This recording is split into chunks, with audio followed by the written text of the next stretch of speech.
Well, um, it's 12:00, so let's start this. Hi, everyone, and welcome to this webinar. Here's Jonathan from Trizatech, and once again, I will be your host for today's session. Today, we're super happy to have two excellent panelists. I'm talking about authors and practitioners, Joseph and Joshua. They are the co-authors of the textbook Learning BPMN 2.0, a practical guide for today's adult learners. So this webinar focuses on how to learn BPMN modeling and become a highly skilled knowledge worker. Joseph and Joshua will present their methodology in just a few minutes. But before that, let's have a look at the agenda. We have 60 minutes together, and I will borrow only a few to present Trizatech very quickly. For those of you who don't know us, I will then introduce our panelists for the session.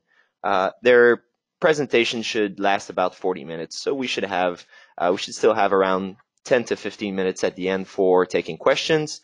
If you have any question, please do not hesitate to share them with our panelists.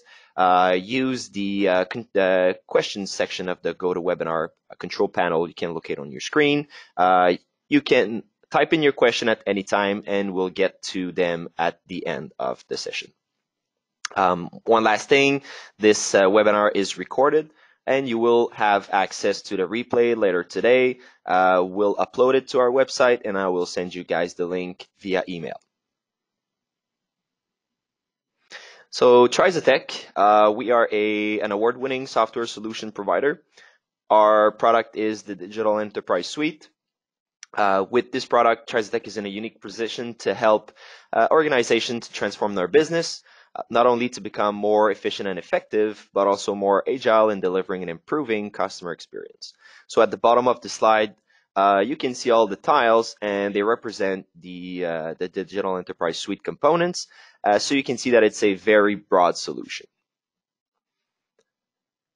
This solution supports digital transformation projects. So here's a short list of some of the many use cases our clients are using our toolset for.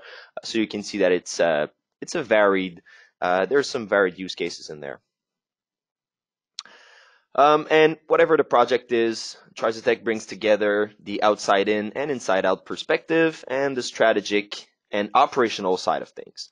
So no matter where organizations are starting from, there's always a way to align strategy and operations for a successful transformation, creating value both for the customer and the organization.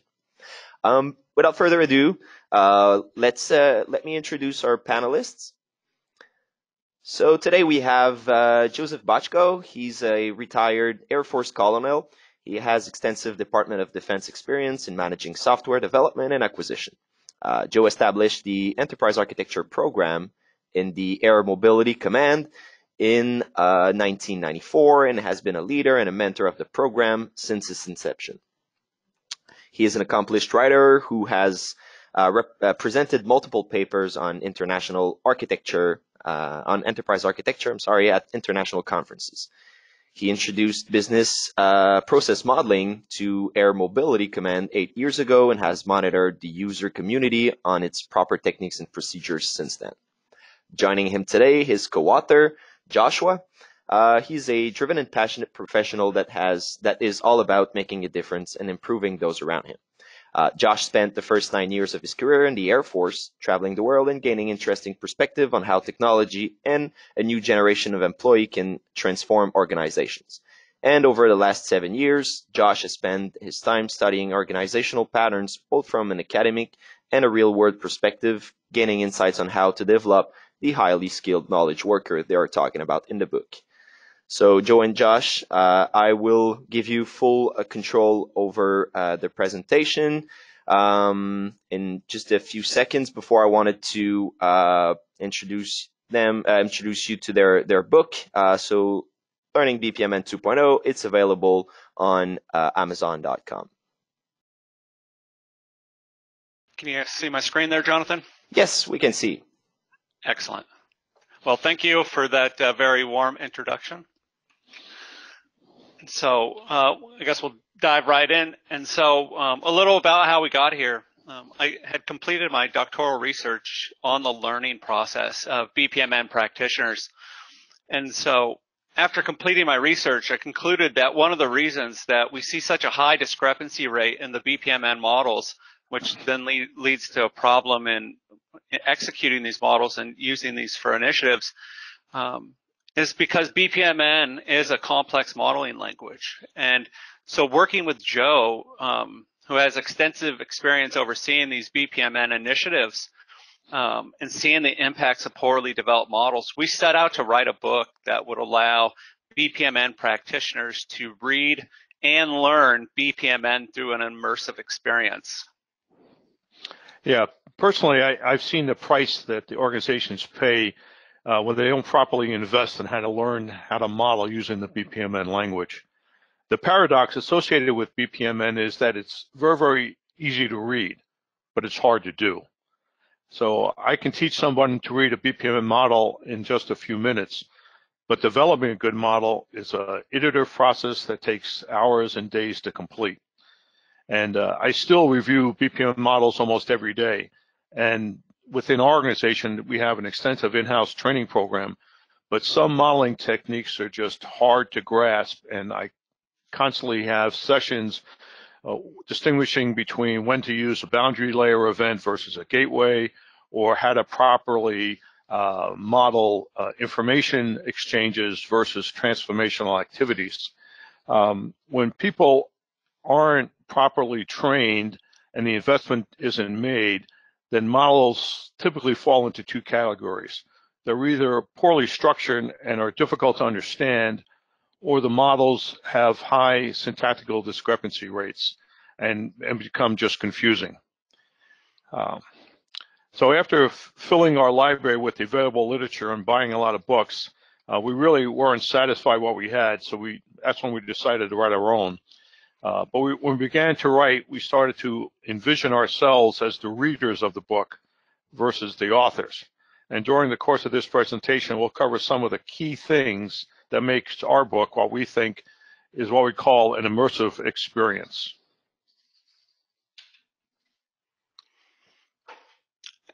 And so from my doctoral research, some of patterns had emerged in the learning process, more or less how we acquire knowledge as BPMN practitioners within an organization. And so one of the things that was interesting was there were several key issues that impacted the understanding of BPMN.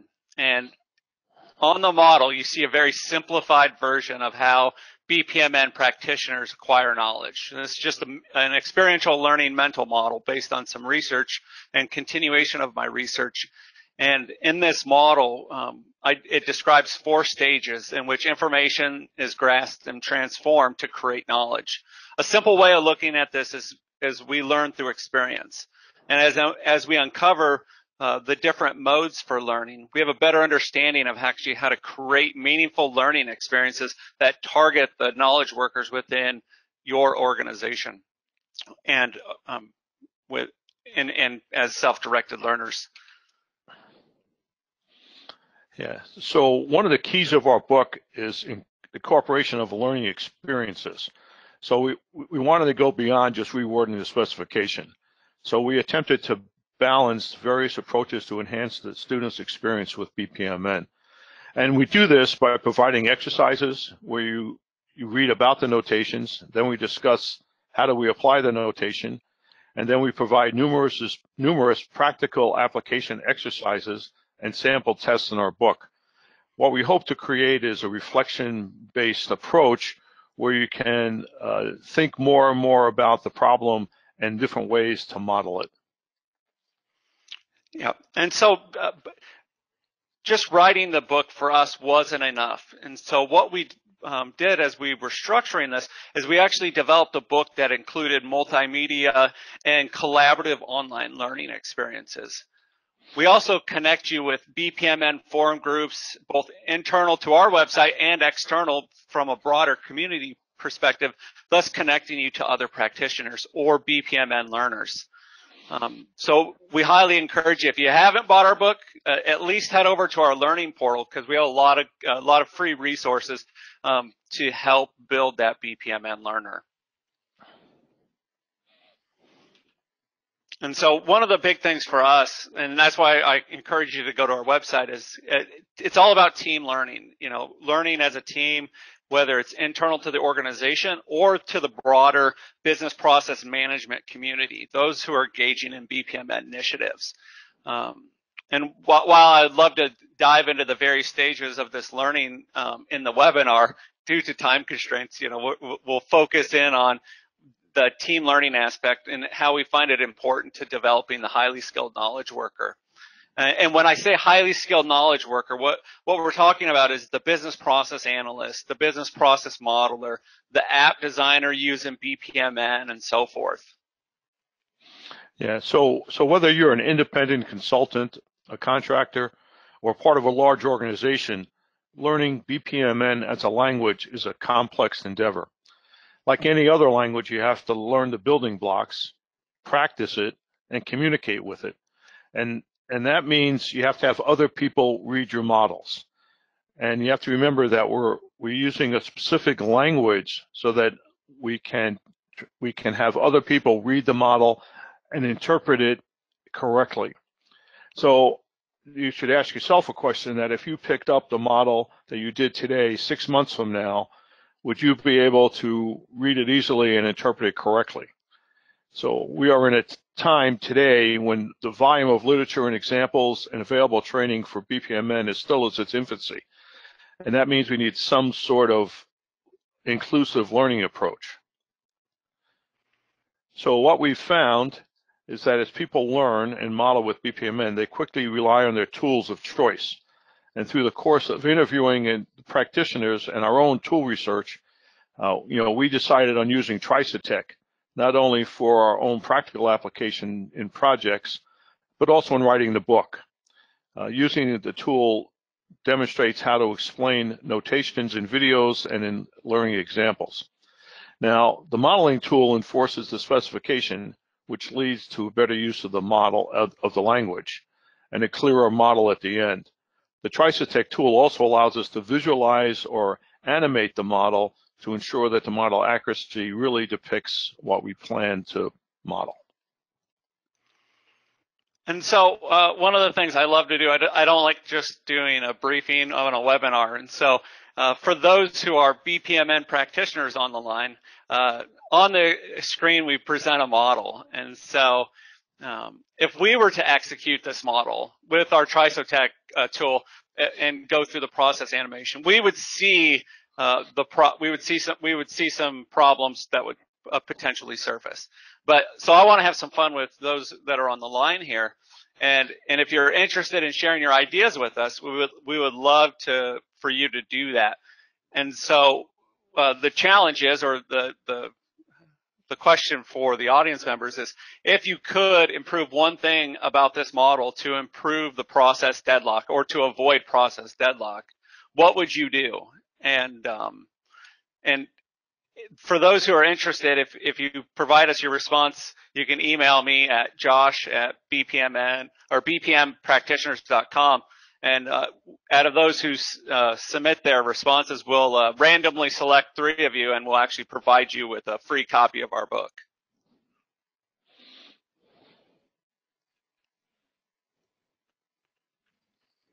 So feel free to submit your responses after this. Obviously, no rush. And so one of the things we also wanted to share is we're currently in the research phase and development phase of another book, expanding upon our first textbook for learning BPMN. When we were writing our first book, we had so much material and research that we actually couldn't include because we ran out of space, and we wanted to write another book. This time we wanted to go broader, and so it's going to be a much more comprehensive, but it's going to be based on many fields, not just a limited subset. So I'm currently in the interviewing phase of some experts in a few different fields, looking at how you can use BPMN from the process requirement to the engineering solution perspective. Really trying to drive home that, you know, it's not just one visualization or one perspective that you can use BPMN, but it's a wide range from the requirements down to an engineering solution. Specifically examining how emerging tech is going to start transforming these different fields and organizations as they begin to modernize and innovate to evolve to that tech. And my hope is at the end of the book that we gain a deeper insight and understanding of BPMN and create a series of business process patterns that organizations can use as a framework as they go and adopt BPMN or modify their own processes for transformation initiatives. So if you guys are interested, so on the screen, you have some fields that we're currently researching. But if you're in an area that's not listed that you think is valuable, I would love for you to contact me, and I can set up an interview if you would be interested to model out what you're doing and interview you about your specific business line and include that in our research and our book. So again, you can email me at josh@bpmpractitioners.com.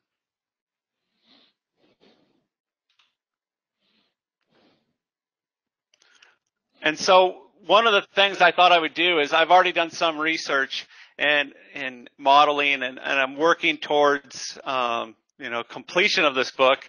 But one of the things I wanted to do is thought it'd be fun to show some of the work we are currently doing for our next book. And so in the next few slides, I'm just going to go over kind of what we're doing in terms of after we interview somebody and then modeling out their process, but then taking a specific requirement and linking them to a specific activity, giving us traceability from the activity to the requirement using Trisotech modeling tool and the importance of why we use a modeling tool for transformation initiatives. And so the question I always ask is, does anybody ever use like those premium features for Uber or Lyft? And I have once, and I've interviewed several people who have used them. And one of the things that surfaced was that the problem with the actual service is lacking like a true VIP experience. And so we were able to use BPMN to model from the business requirement and a new business model to drill down to see the expected results of developing out an application for a new service that would provide VIP-like transportation. And so on the screen, you see at the very high level, we have a managed rideshare process. And we have a few activities that we're going to drill down to. And the first one that we're going to show is just the procure VIP transportation, and to see how that requirement, that new business model looks when we move towards an engineering solution. And so using the Trisotech BPMN modeling tool, I've opened up our procure VIP transportation sub-process to view the process details. And in this model, we depict the user's experience for procuring VIP transportation, showing the information flows of what's needed for that service. And so while there are many steps and expected outcomes and process details, we wanted to focus in on that user experience when they complete that travel, because there's nothing worse than developing out an app and then having a subpar service or a service that's not, that's not being reused. And so one of the great things about the Trisotech modeling tool is that we can actually have an in-depth understanding of these requirements and link all sorts of data requirements in terms of diving into an engineering solution. And so I'll just show one example of that piece in terms of completing the travel from a VIP perspective or from that user perspective. And as we drill down into our complete travel, what we see is within that process details, there's specific steps the user would experience, but more importantly, the data requirement of that experience. Specifically, our new customer survey, in which using our tool, we can build into the requirements piece to say, as we're developing this out, we want to be able to improve upon our service as people begin using this, right? And so using the modeling tool, we've captured specific information the framework for the metrics, and how we can ensure the business requirement aligns with the engineering solution that's about to be developed. And for us, BPMN modeling errors can be very costly to an organization, but worst are the costs to organizations when business requirements are misaligned to the development.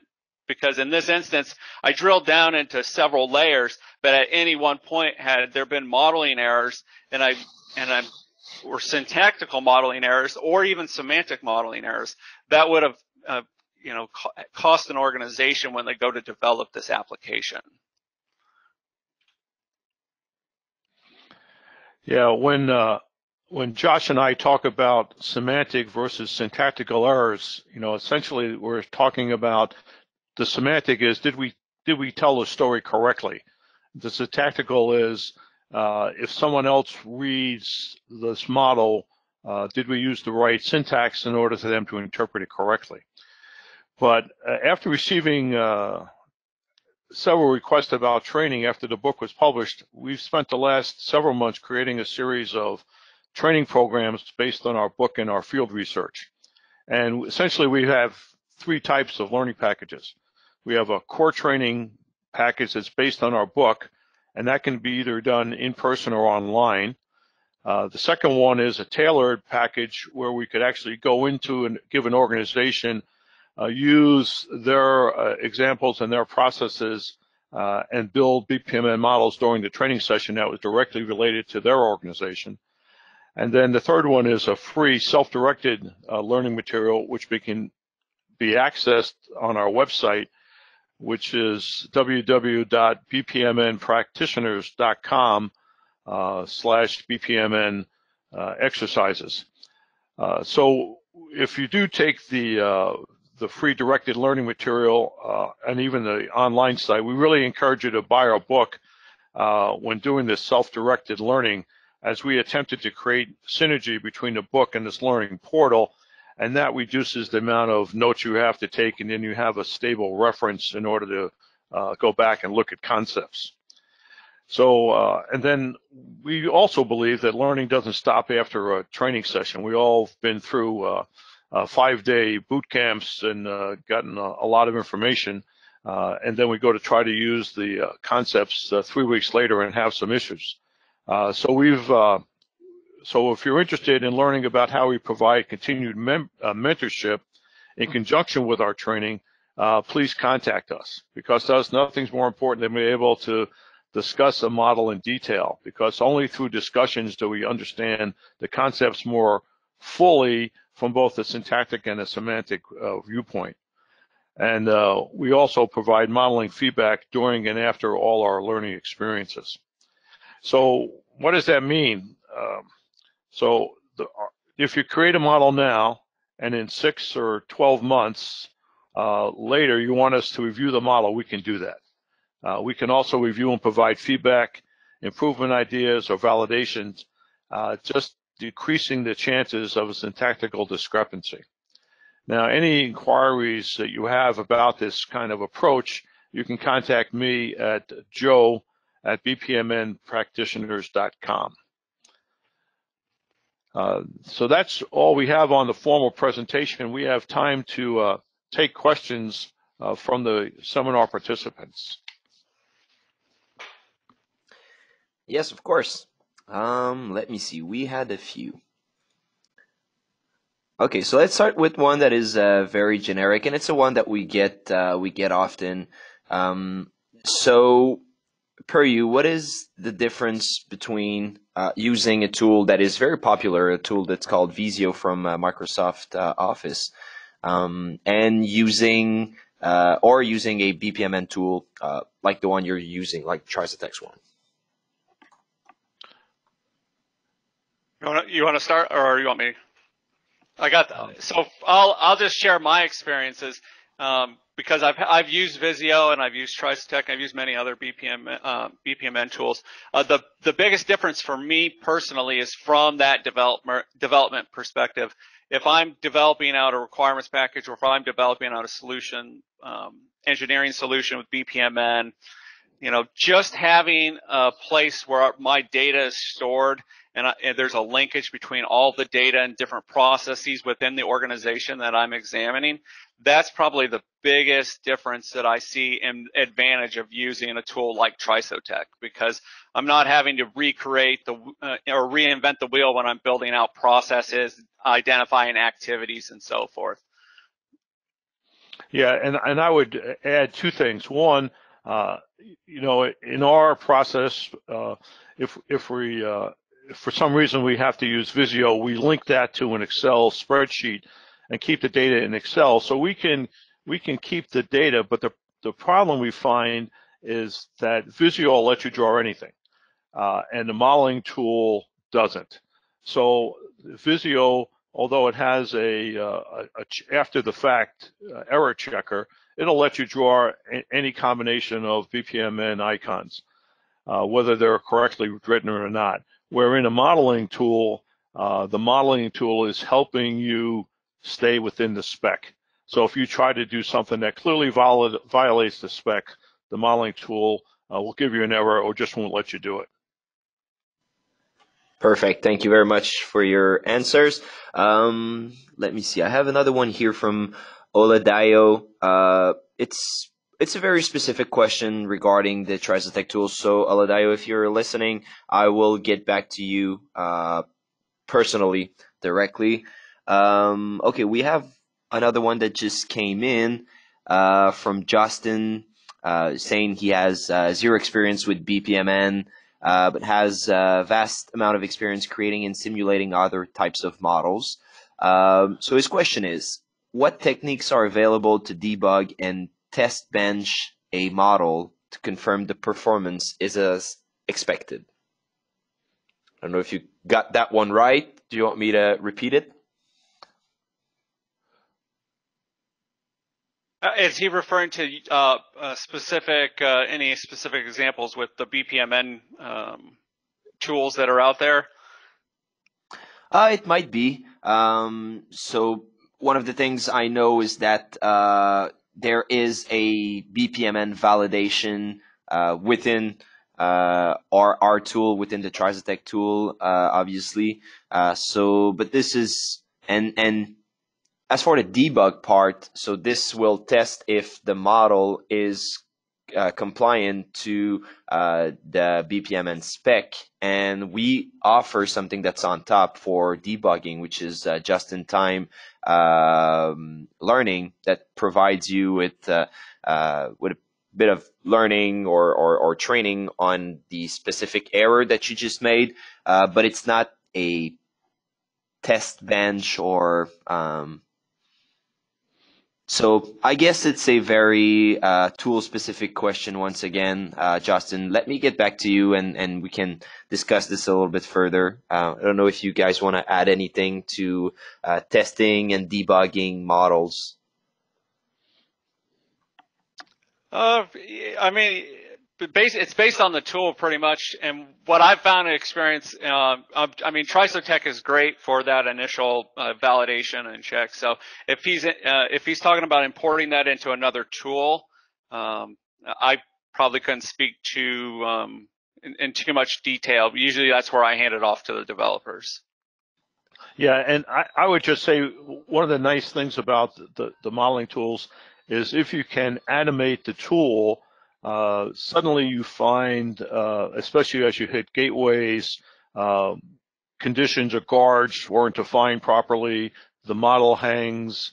It gives you an idea. If the model in animation mode doesn't run from start to finish, it actually highlights where you're having the issues and where you're having problems.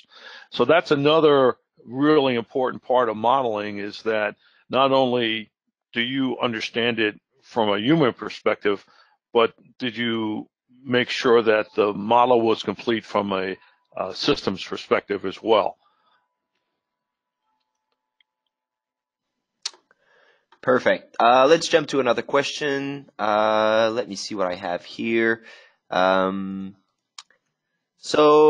that's a more a broader question. So for someone that's just starting with BPMN modeling, how long would you say it takes to become a good BPMN modeler? Yeah, that's it. Go ahead, Go Joe. ahead, Josh. Go ahead. Oh, I was going to say, so from like start to finish, like if you're just starting out, obviously, understanding where the resources are, to Joe's earlier point, right there, BPMN is in its infancy in terms of the literature from a peer review perspective, but also the availability of books and or videos and different examples out there. So, as you start gathering and finding different resources, it's all about where you look and how you interpret the other people's interpretations, more or less. Unless you're reading the specification directly, that's always a early on struggle or early on challenge. But the key with modeling, again, to Joe's point, is, you interpret something, but then the key is to model it and then reflect on it. So like, if you're constantly building models or looking at organizational patterns to build out process models with BPMN, as long as you're going through a series of stages where you're learning or applying a specific notation or series of concepts of application, and then you're coming back and reflecting or discussing with team members, you can become a good BPMN modeler pretty quickly. I mean, I would say anywhere between a month to 6 months is if you're constantly building out models and having discussions, not building in isolation, but actually, engaging in the learning process and engaging with peers, whether internal to your organization or external. You can quickly learn the struggles that other people have faced, some modeling pattern errors that other people have faced, and learn to avoid those and to adapt, a proper or good modeling behaviors and modeling patterns. Yeah, I would go on, and it's not so much how long, calendar-wise, but how many models you've taken to build. And the real issue in my mind is people don't share, they don't ask somebody else to read their model early enough in the process. And then they get in a position where they have this pretty complex model, and they ask somebody to review it, and the people start having questions 5 minutes after they started reviewing it. So the reason I bring that up is that BPMN is a language. It's not a modeling. It's not so much just a modeling technique. And like with any language, the more you use it, the more you communicate with it, the more you share ideas using it, the better you get at the subtleties and the nuances of the language. And it's important. I can't emphasize this enough. It's so important to share these models with other people in your community who understand the story, who understand the semantics. So when they read the model, they'll say, that's not how we do it, or this is a good interpretation. I know exactly what you're talking about. So it's the amount of BPMN models you build, and it's how many you share and how much conversation you have about what that model means. I just spent a whole session yesterday doing in the same situation. We had a very, very complex model.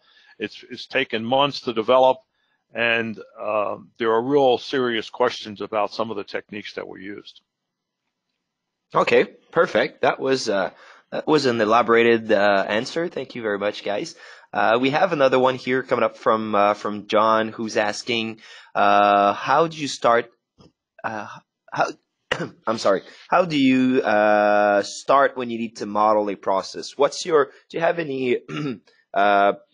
Can you point out any best practice for how to start modeling a process if you don't have, if you don't have something, you just have, something that's in the mind of a subject matter expert, or what would be your first take on this? Yeah, let me take that first. Yep. Then Josh can shift. So over the last 2 years, I've run into this exact problem. People have a concept, an idea, but it's not fully fleshed out in their mind. They don't have a set process yet. And so we've adopted some use case models, modeling use case diagrams from SysML and UML, and said, okay, that's a good way to help scope the problem. So as we ask the questions, okay, what are the big things you expect to do, either this application or this office or this new process? And then we capture the use case name, and then we identify the scope of the use case, the primary actors, the stakeholders, the secondary actors, the triggers, the preconditions, the postconditions associated with that use case. And that helps people think through the use case and what they're trying to do. And then only after that do we start trying to map out a BPMN process that says, okay, we're going to start here and we're going to end here. But what happens is, because we have a focus and we've limited the scope of the problem, then people can start walking through the steps. And we've been very, very successful taking that through a series of steps and both exceptions and alternate paths through the steps.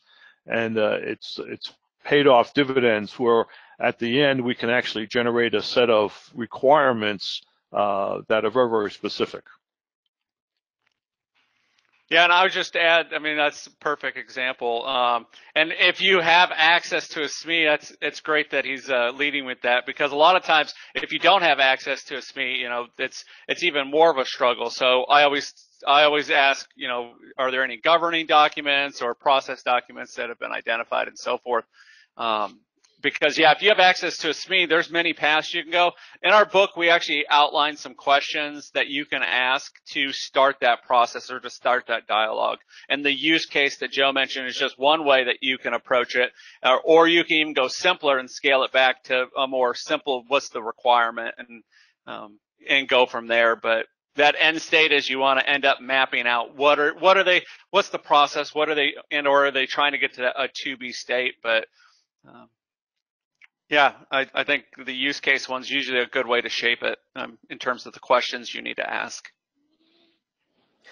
Sounds good. Very clear. Thank you.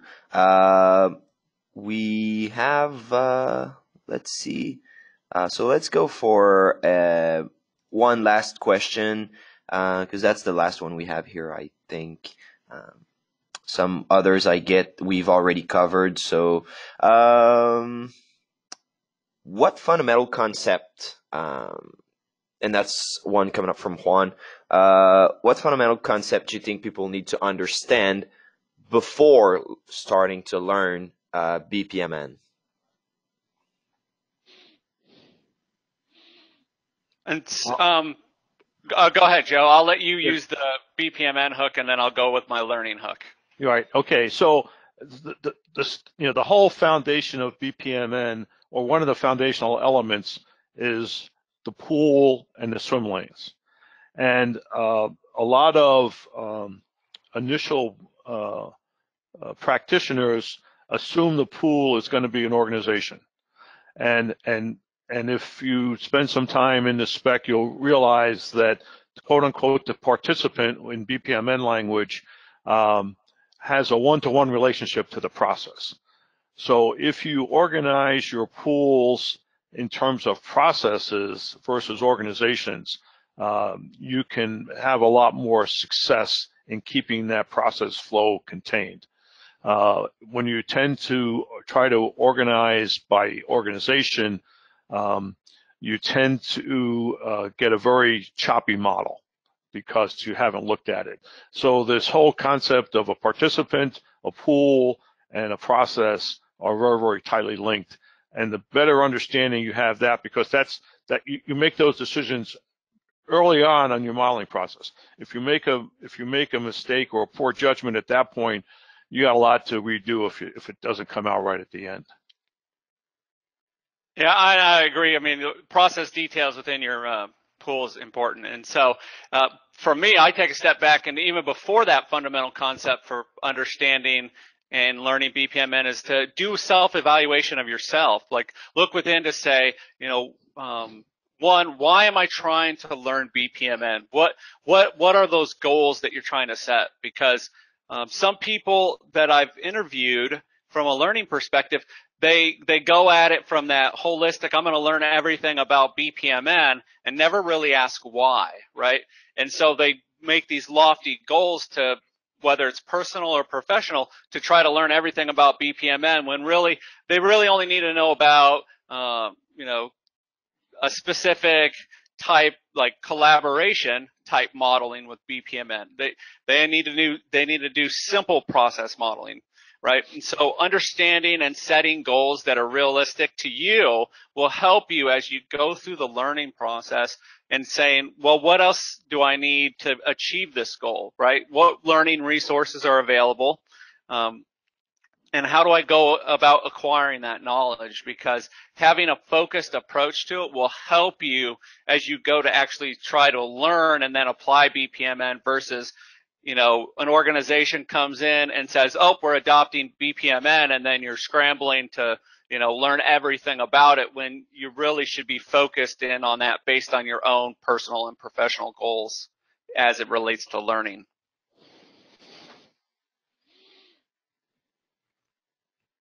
Perfect. Thank you very much. I was just reading a a question that just got in. I'm sorry. So we have Marian here asking, and I'm not sure if you have anything to say on that, but I'll just pitch it anyways. So this person is asking, can the new workflow management tools reduce the need for BPMN? So is it a replacement, an alternative? How do you see workflow management tools versus BPMN tools? Let me take a first hack at that, because I'm actually working on a project right now where we want to implement a work management tool, but the sponsor of the tool, the person who wants the tool built, said, I really don't know what I want this tool to do yet. All right, and these vendors keep on coming in telling me they're going to solve all my problems, just trust them. And I want a set of, I want to know what I expect this tool to do. So we've gone through a whole series of use cases, a whole set of process models, and in fact, we're even gone to using SysML block diagrams in order to clearly capture the requirement that we can pass off to a workflow producer or a workflow team or a contractor who can actually make that happen in real-time space. So it was a way to say, hey, before I put money down on the table, I want to make sure I understand what I want this workflow tool to do. Yeah, and so I would just add, the main difference that I've seen is while the workflow tools are great, a lot of times the complexity of organizational processes, especially when you actually scratch the surface of what people do, it gets too complex for the workflow management tools that I've seen as of late. That's where some of the nuances between the tools emerge when it comes to, can I actually handle all these exceptions for a complex process? Not all processes are complex, obviously. Some of the tools that, or some of the processes that these workflow management tools target have very simplistic, supply type demand, logistic processes. So, it comes down to what is your requirement? What are you trying to do? And that's kind of, that's your gateway. That's your decision point, because, some paths going to say you need to go down this workflow management tool approach, and others more of a BPMN tool approach because, again, what are you trying to do? What's that requirement? And sometimes there's a synergy between both, right? And sometimes you use both depending on what you're trying to do. All right. Well, I guess we're done with the questions. Yeah, I think we've responded to everything that's in there. So Awesome.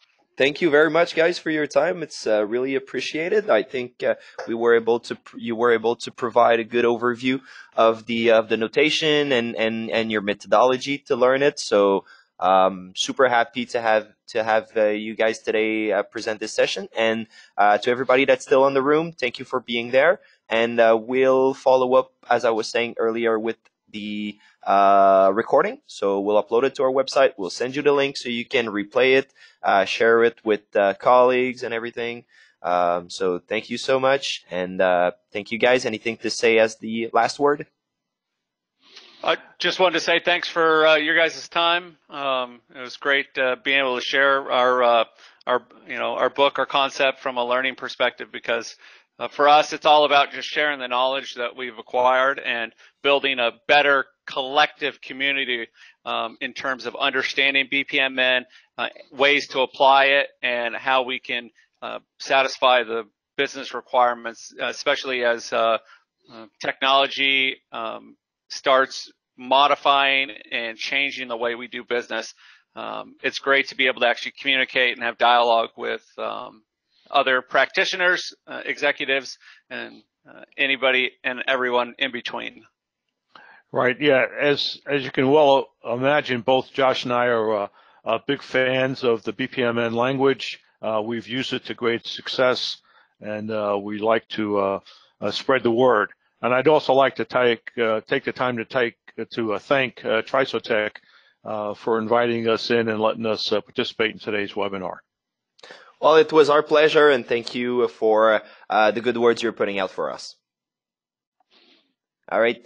Have a good rest of the day, everybody. Bye-bye.